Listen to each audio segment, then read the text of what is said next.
The by-elections, which we are going to use after the 2nd of April. So on the 3rd of April, we schedule a press conference to also announce the fact that by that time we have won by-elections in Pongola Ward 12 and in Kwatukuza Ward 28. Those are the wards which we controversies is going to be reflecting in the press conference of the 3rd of April. So that is basically what we are up to. Okay. Yes. I want to find out, has the ANC approached the NK and if they have, what is discussed in relation to the budget and the NK party willing to give its seats to support the 0.5% community budget hike? And then is there a possibility of working with the ANC in the government? So the ANC has not approached controversies to discuss the budget. So there is no such thing. I think even the representative of the ANC was saying that they raised it in the Chief Whip's Forum. So there's never been any bilateral engagement between controversies and the ANC on the budget process. Even if they were to approach the controversies, we are never going to agree on the increase of VAT even by 0.1%. We think that poor people are going to be the most affected by the increase of VAT. The rich people do not have price sensitivity. They buy anything for whatever price. But poor people are sensitive to just the little amount of money which they earn from otherwise very difficult work in many instances. So we're never going to agree, we're never going to even entertain an idea of discussing whether we must permit the increase of that as part of the budgeting options. There's several alternatives which our public representatives have presented, which should constitute the alternate to increasing the value-added tax in South Africa's budgeting framework. And I think that before the ANC approaches controversies, they should have made a public announcement already that there's not going to be any VAT increase. That is the only mandate which our members of parliament have in relation to the current budget is to reject it as long as it contains the increase on the value-added tax which is going to affect our people. So there's never going to be any discussion. We are not entertaining the idea of co-governing with the African National Congress, or co-governing within the government of national unity. You know that controversies is still challenging the legitimacy of the electoral outcomes of 2024.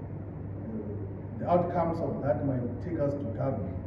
But also if that doesn't happen, we are consolidating the ground so that come 2026 and 2029, controversies achieves a decisive victory in the elections. And that is what we're focusing on. We want to govern South Africa, and we will govern South Africa as controversies alone, without coalition with right-wing forces or former liberation movements that have sold out the agenda for real and true emancipation and freedom of thought. Sorry, administration. It's Heidi Jarvis from the NCA. Floyd, I just wanted to find out, are you guys still planning your shutdown? Your march that you were supposed to be having regarding the budgets? And then also, do you have a comment on the expulsion of Ibrahim Rasool? Who do you think should be the next ambassador? No, look, the press conference that is going to take place on Thursday, the 3rd of April, is going to talk to the variety of programs which controversies is going to engage in to oppose the increase of VAT as part of the budgeting proposals. Already our Gauteng province marched to the South African Reserve Bank, but also to the National Treasury 2 weeks ago to send a very strong message that we are opposed to VAT increase. And then the national leadership has already agreed the principle that we must take that campaign at national level, and we're going to announce the series of activities and programs that are going to engage in when we finish this national high command meeting. We'll announce that in the press conference with actual dates and what exactly is going to happen as part of resisting the increase on VAT, because we can't just discuss these issues in boardrooms. We must go to the ground and resist it with the majority of the people who are going to be affected by the increase on VAT. So that is basically how we're going to deal with these issues. I think the issue of who the South African government appoints as an ambassador to the United States is an issue of those who are in government now. Let them choose whoever they want to choose. It's not our issue. But what we have always been saying and we continue to say is that as things stand, South Africa needs to prioritize its relationships with the countries in the BRICS bloc, which is Brazil, Russia, India, and China, and the plus component of the United Arab Emirates, Federative Republic of Ethiopia, the Islamic Republic of Iran, Republic of Argentina, and all the other progressive countries in the world, but also must intensify intra-African trade, that we take our goods and products to the African continent.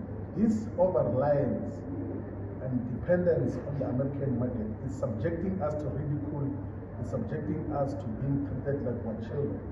So we must never prioritize the relationship with America, because thus far it has treated us with disdain, and that is not the relationship that we can sustain. It's a neo-colonial relationship that treats us as if we do not exist, as if we're not an autonomous sovereign state. And it's not a relationship worth crying about or being concerned about. How do you want to trade with people who every day are going to threaten you about increasing tariffs and want to dictate what happens, publicly mischaracterizing your domestic situations and even alleging that they